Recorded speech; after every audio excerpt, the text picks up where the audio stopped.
Learn English through stories YouTube. Adapted and modified by Kulwant Singh Sandhu. Contents: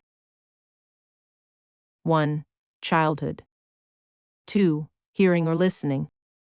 3. Rosa Parks takes a stand. 4. Importance of dragon in Chinese culture. 5. Grammar page, simple present. 1. Childhood. I remember my childhood as being generally happy and can recall experiencing some of the most carefree times of my life. But I can also remember, even more vividly, moments of being deeply frightened. As a child, I was truly terrified of the dark and getting lost. These fears were very real and caused me some extremely uncomfortable moments. Maybe it was the strange way things looked and sounded in my familiar room at night that scared me so much. There was never total darkness, but a street light or passing car lights made clothes hung over a chair take on the shape of an unknown beast. Out of the corner of my eye, I saw curtains move when there was no breeze. A tiny creak in the floor would sound 100 times louder than in the daylight, and my imagination would take over, creating burglars and monsters. Darkness always made me feel helpless. My heart would pound and I would lie very still so that the enemy wouldn't discover me. Another childhood fear of mine was that I would get lost, especially on the way home from school. Every morning I got on the school bus right near my home. That was no problem.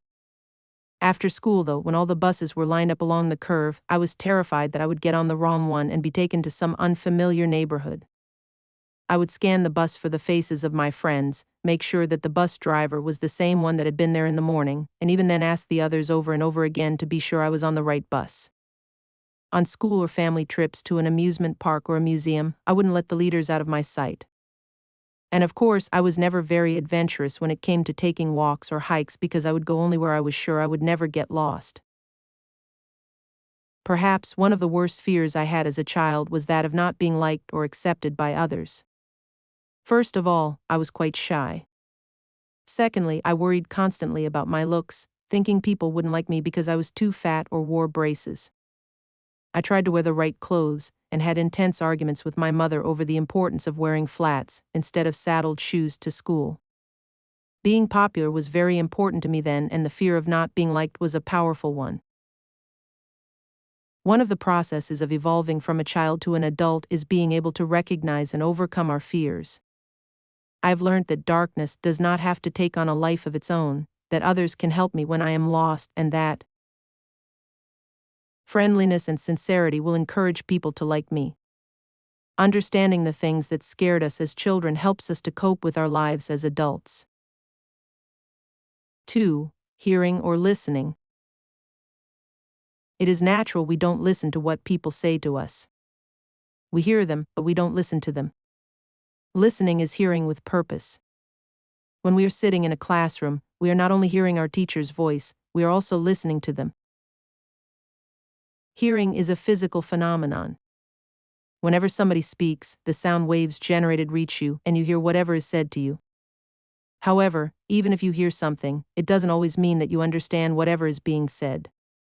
Paying attention to whatever you hear means that you are listening. Consciously using your mind to understand whatever is being said is listening. Diving deeper, listening is not only hearing with attention, but it is much more than that. Listening is focusing on and applying our mind to what is being said. Most of the time we listen to someone, but our mind is full of needless chatter, and there doesn't seem to be enough space to accommodate what is being spoken. We come with a lot of prejudice and preconceived notions about the speaker or the subject on which he is talking. We pretend to listen to the speaker, but deep inside, we sit in judgment and are dying to pronounce right or wrong, true or false, yes or no. Sometimes we even come prepared with a negative mindset of proving the speaker wrong. Even if the speaker says nothing harmful, we are ready to pounce on him with our version of things. What we should ideally do is listen first with full awareness. Once we have done that, we can decide whether we want to make a judgment or not. Once we do that, communication will be perfect and our interpersonal relationship will become so much better. Listening well doesn't mean one has to say the right thing at the right moment. It is better to speak your mind, but do so with awareness after listening to the speaker with full concentration. Let's look at this another way. When you listen, you take in not only what is being spoken, but also understand what is not spoken. 3. Rosa Parks takes a stand. Rosa Parks was tired. She had worked long hours that day as a sewing worker at a local clothing factory in Montgomery, USA. However, it was not because she was physically tired that she refused to give up a seat on the bus to a white man. It was because she was worn out from being pushed around. She was tired of the discrimination in the world around her. Discrimination is when a person is treated differently or judged unfairly by others. Rosa Parks lived at a time and in a place where people were discriminated against based on the color of their skin. Black people were often treated differently than white people. They could not shop at the same stores, eat at the same restaurants, or even use the same water fountains as white people. Schools were segregated or separated according to a person's skin color.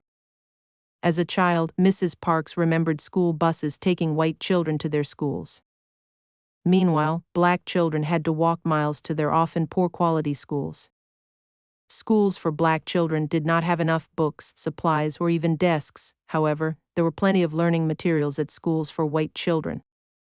At a young age, Mrs. Parks understood, but did not accept, that there were two worlds, a world for white people and a world for black people.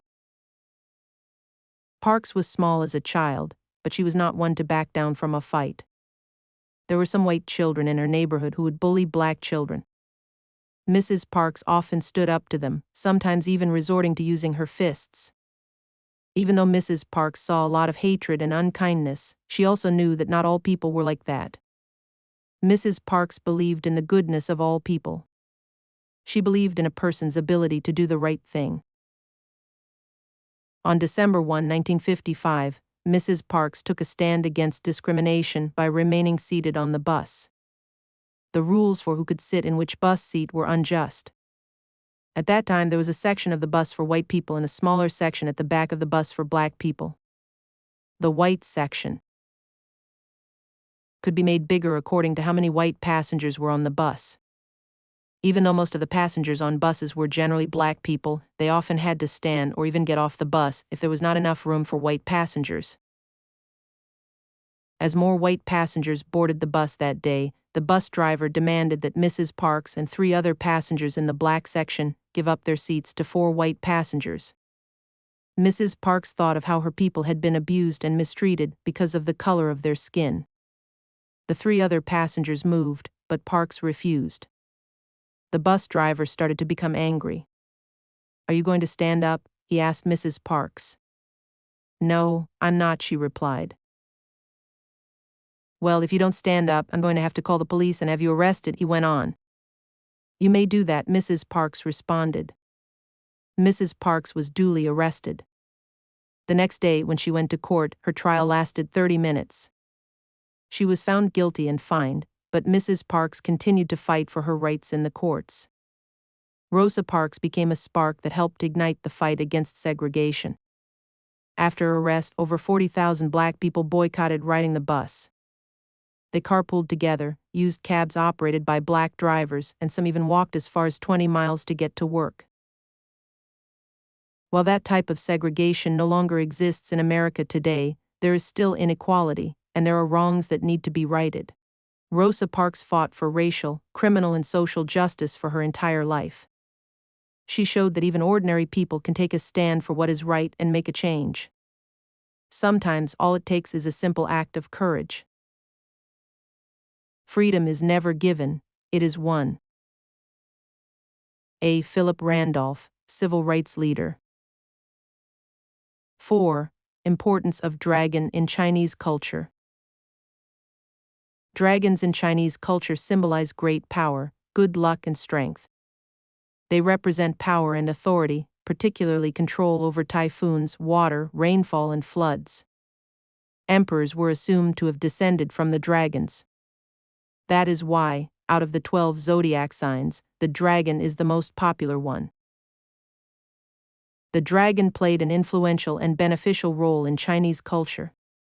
An amalgam of several creatures, including monitor lizards, pythons, and the Chinese alligator, the dragon was a water spirit responsible for bringing rain and thus ensuring the survival of crops. The dragon was a symbolic guardian to the gods and was the source of true wisdom. The dragon represented two of the ancient elements. Earth and water endow the creature with powers of magic and strength. Shaolin Buddhists saw him as a vision of enlightened truth, to be felt, but never to be held. Certain very old men were called dragons, being well versed in the life-supporting skills of herbal medicine, agriculture, and kung fu. In early China, these skills were surely a matter of life or death, and those so educated were held in high esteem. Southern Dragon Kung Fu is essentially an internal, cultivating method, but initial training is far more like a hard, external style. In learning the moves, the student will strike hard, block hard, and stomp into each position, with the idea of learning the proper place to be, once each movement is complete. Eventually, the method of transmitting power is retained, and the physically strengthened body is able to make transitions in the proper, fluid manner. In turn, this dragon-like smoothness helps disguise the attack, making it extremely difficult for an adversary to effectively counter. Once a purely physical semblance to flow has been mastered, the disciple incorporates the deep hissing sounds to train chi flow. At the highest level, an opponent is allowed to tire himself out, evasion becoming the dragon's key defense. Chi control is highly developed, and the degree to which the body must be moved to redirect or avoid impact is under greater control. Vocabulary: 1. Amalgam, mixture. 2. Ancient, very old. 3. Endow, give. 4. Dragons, imaginary, aggressive creatures with wings and tails. 5. Well-versed, skilled or full of knowledge. 6. Stomp, walk or move with heavy steps. 7. Retained, kept or preserved. 8. Evasion, an act of avoiding. 9. Ki, energy. 5. Grammar page.